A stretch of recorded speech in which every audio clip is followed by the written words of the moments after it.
Exercise 4.1। Exercise 4.1 का पहला question है the cost of a notebook is twice the cost of a pen. Maths के questions में कृपया करके क्वेश्चन मिनिमम 2 से 3 बार जरूर पढ़ें एग्जाम्स में, ताकि आपकी गलतियां बिल्कुल ना हो। यहाँ पे कहा गया है cost of a notebook is twice the cost of a pen. ठीक है, तो मैं यहाँ पे लिख देता हूँ नोटबुक। पहले ही क्वेश्चन नंबर 1 है, ये आप ध्यान रखिएगा। मैं इसका सॉल्यूशन करने जा रहा हूँ। The cost of a notebook is twice the cost of a pen. Write a linear equation in two variables to represent this statement. मतलब ये जो स्टेटमेंट हमें दी गई है, जो भी कहानी दी गई है, हमें इसको एक लीनियर इक्वेशन की तरह, लीनियर इक्वेशन इन 2 वेरिएबल के फॉर्म में एक्सप्रेस करना है। ठीक है, तो यहाँ पे कहा गया नोटबुक की, ये रहा नोटबुक। हम मान लेते हैं नोटबुक की कॉस्ट है ₹X और पेन की कॉस्ट है ₹Y। नोटबुक की कॉस्ट है X, पेन की कॉस्ट है Y। हमें बताया गया था कि नोटबुक की जो कॉस्ट है वो पेन के 2 टाइम्स है, ट्वाइस है। तो नोटबुक की कॉस्ट हो गई X, पेन की कॉस्ट हो गई Y इंटू 2। ये हो गया X इक्वल टू 2Y। हमें इसे लीनियर इक्वेशन इन 2 वेरिएबल्स के जनरल फॉर्म में एक्सप्रेस करने हैं। तो ठीक है, देखते हैं। ये अभी तक जनरल फॉर्म नहीं है, जनरल फॉर्म जनरल फॉर्म में यहाँ पे मिटा दिया मैंने। ये रहा इसका general form, ax plus dy plus c equal to 0। ये है लीनियर इक्वेशन इन 2 वेरिएबल का जनरल फॉर्म। हमें इसी फॉर्म में इसको एक्सप्रेस करना है। हम क्या करेंगे, इसको पहले पूरा LHS में ले आते हैं। तो ये हो गया x minus 2y equal to 0।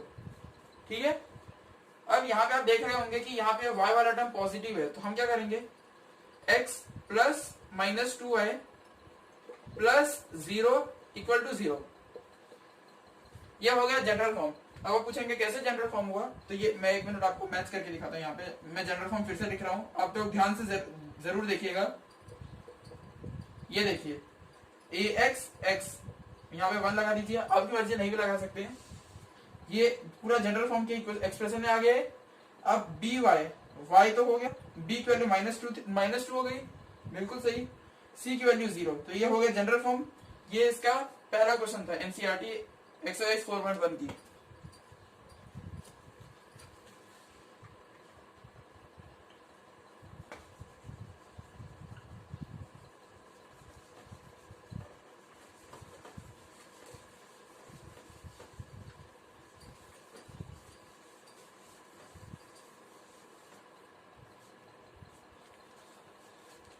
अब मैं सेकंड क्वेश्चन रीड कर रहा हूं। Express the following linear equations in the form ax plus by plus c equal to 0। मतलब ये इसके हमें फॉर्म में एक्सप्रेस करना है। And indicate the values of a b c।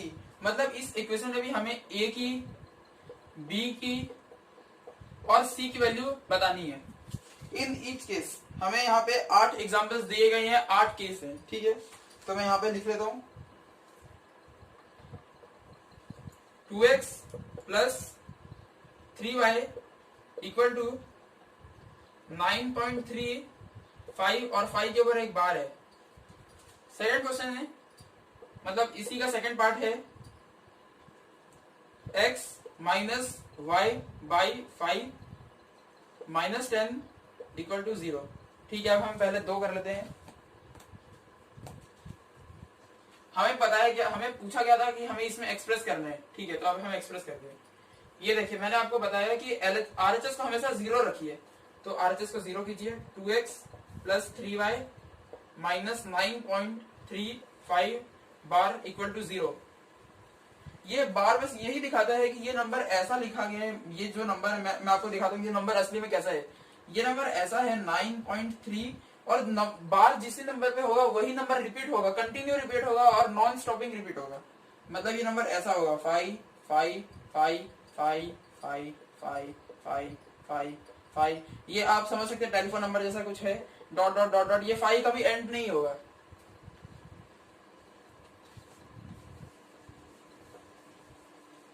ये बस ये नंबर का सिंबॉलिक फॉर्म है कि हम उतना बार 5 लिखे, उससे हम 5 के ऊपर एक ही बार लगा दें, एक ही। ठीक है, तो ये एक्सप्रेस हो चुका है। ये देखिए ax हो गया, by हो गया। अब देखिए c पॉजिटिव c है और यहाँ पे नेगेटिव है, तो मैं इसको क्या करूंगा 2x plus 3y plus minus 9.35 और 5 के ऊपर बार इक्वल टू 0।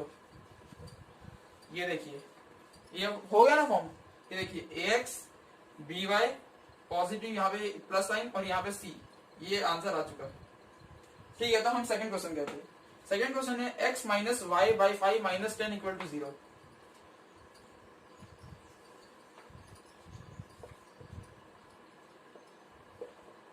ये देखिए ये मैंने कुछ अलग नहीं किया है, आप ध्यान से देख सकते हैं। यहाँ पे कोई भी कोएफिशिएंट 1 होता है तो मैंने वही कोएफिशिएंट 1 लिख दिया। ठीक है, तो इसे अलग कर दिया है।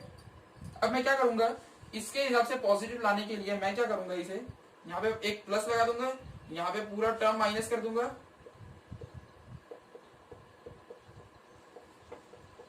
ये देखिए आंसर आ गया।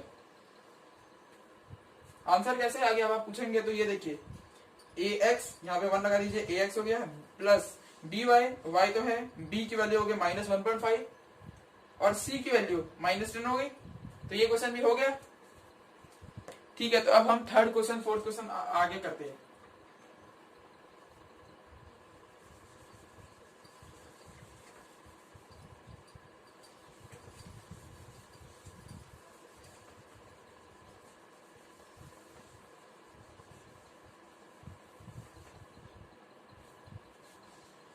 मैं एनसीईआरटी उठा लेता हूं।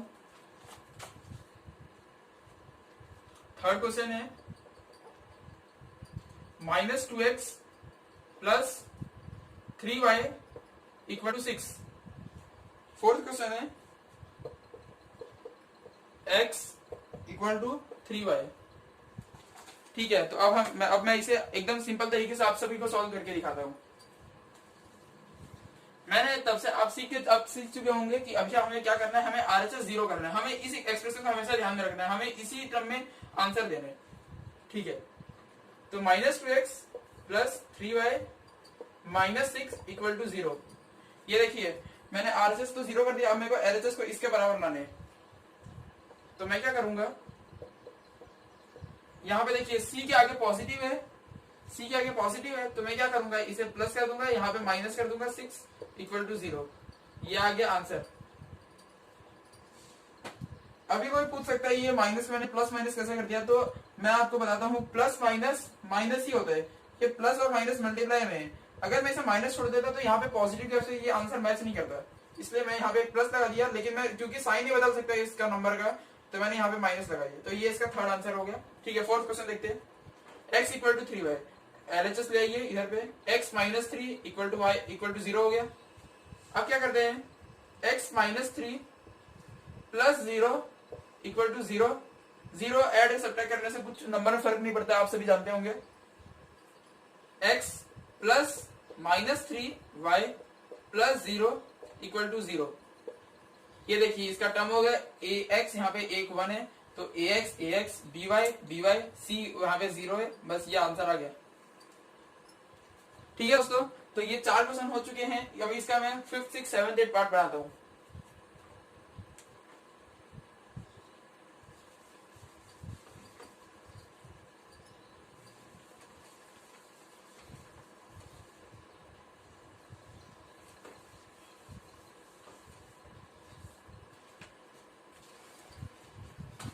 देखिए फिफ्थ पार्ट है 2x equal to minus 5y।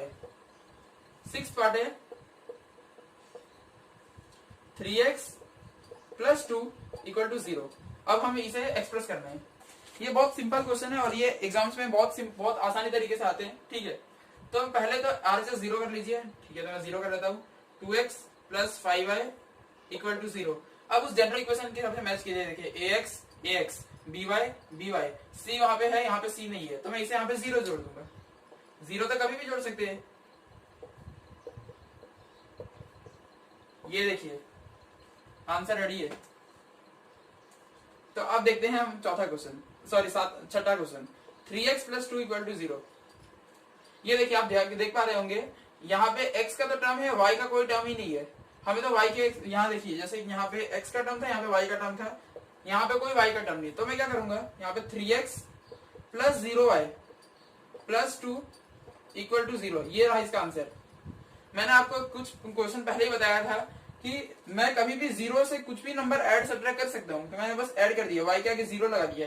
सिर्फ अगर मैं ऐसा लिख देता 3x plus y plus 2 equal to 0, तो ये पूरी तरह से गलत है, क्योंकि यहाँ पे जो वन नंबर जो भी है ये y वाला टर्म, ये y वाला टर्म इस एक्सप्रेशन को बिगाड़ रहा है, जबकि ये टर्म असली में इस एक्सप्रेशन का कुछ नहीं कर सकता। मैंने आपको बताया था कि आपके पास मान लीजिए कि 100 रुपए हैं, 100 को आप 0 से मल्टीप्लाई कर दीजिए, आपके पास सीधा 0 ही बचेगा, अंडा।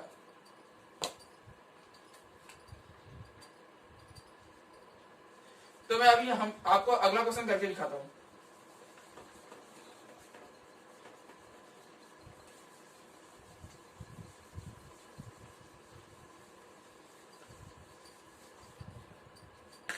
ठीक है दोस्तों, 6 क्वेश्चन 6 पार्ट हो गया, अब 7th 8th पार्ट 2 पार्ट बचे।